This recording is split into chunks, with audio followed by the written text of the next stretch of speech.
Hey guys, Kai here, and today we're going to be talking about one of the most missed series in gaming, Fable. In this video, we're going to talk about what we know about Fable 4, even if most are rumors. Microsoft's July reveal is coming in a few weeks, and could Fable 4 finally make an appearance? Hit that like button if you enjoy this content. If you want to see more, don't forget to sub. Now let's get into it. The Fable series has faded away after Fable 3 was released in 2010 by Lionhead Studios, and people have missed it ever since. There was hope with the co-op version Fable Legends, but that was cancelled in 2016. Ever since then, there's been no word of another Fable game, especially since Lionhead Studios was closed that same year. But in 2019, the Fable leaks were released and people were hopeful of announcement, but Microsoft never announced anything. But what were those rumors? Well, that's what we're going to be looking into today. The video that was leaked showed many things about the apparent Fable 4. These included first and third person, an in-depth character creator, complete open world, no guns, can actually ignore the main story completely, the player can build a town, it had multiplayer, and it was going to use the Unreal Engine. And one of the biggest rumors from the leak was that the game doesn't take place in Albion. Albion was destroyed by the Mad King using the tattered spire that was rebuilt. He wished for an asteroid that struck the planet and wished for another one in the far future. So the game takes place eons later and everything is now medieval themed on a new continent, while the Heroes Guild and Teresa are on another planet via Demon Door. The player has to use time travel, which is supposed to be a big focus in the game, and save everyone from the asteroid. Now this stuff sounds interesting, so I want to talk about it individually. The first and third person views, for me at least, either one would be fine, but people do like to see how their character changes from light to evil and vice versa. KOTOR had this system and seeing it was a part of the experience. I've mentioned multiple times that I support CD Projekt Red with making Cyberpunk first person only.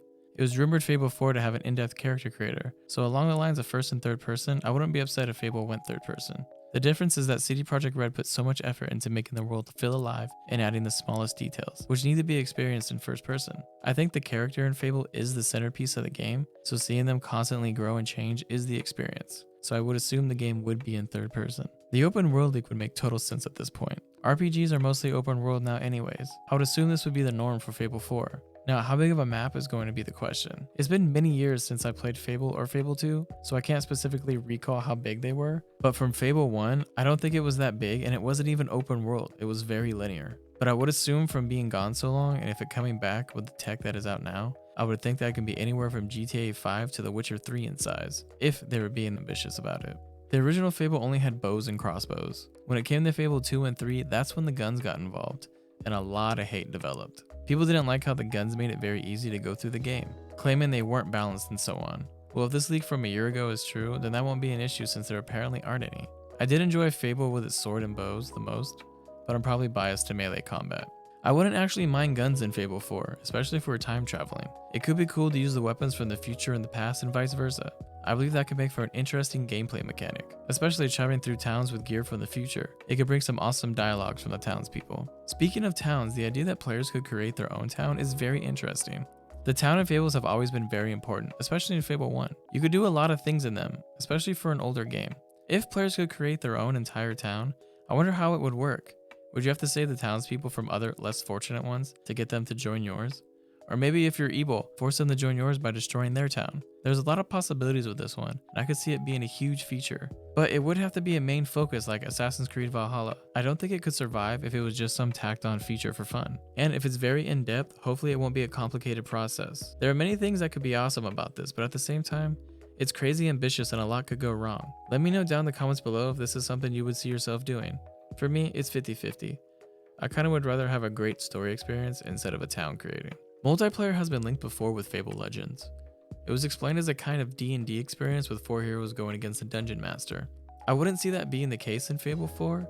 With the leak of towns building, I think it would be cool if 4 friends could be in the same game creating a town together and living in a sweet medieval fantasy life. That's where the creating the town part could be really cool, with friends. What game isn't better with friends? Being able to do the story together would be awesome, and it could be viable since there has always been a Heroes Guild. So narrative wise, it does fit. But the issue is, if we have 4 players in the same game, how easy is it? And is the world even going to be big enough for 4 people? I'm down for co-op too, even if it's only 2 people. Someone to slay and act goofy with in Fable would be an awesome time. And the most interesting leak has to be the story portion and the fact that you don't have to do it. That's a crazy idea to me, like a studio is going to put in a massive work for a great story, and you have a way to play where the player never even has to do it. That is one interesting selling point if they do use that. The time travel portion I do like the idea of, honestly. It could bring what people liked from Fable and Fable 2 together in an epic way. I could really see this happening so players could go back to Albion while not having the entire story focused there. It could be the best of both worlds. Getting the right balance would be the hardest part in my opinion. And an interesting fact is that Playground Games is apparently the studio creating it. They are known for Forza, so doing a story-driven RPG is something completely different for them, which would make the time traveling portion difficult for them perhaps. Could Fable 4 be Microsoft's answer to Sony's Horizon Zero Dawn? Potentially, if it actually exists. These leaks from 2019 don't seem so far-fetched if you really think about it. To me anyway. I would love for Fable 4 to be announced in Microsoft's July reveal.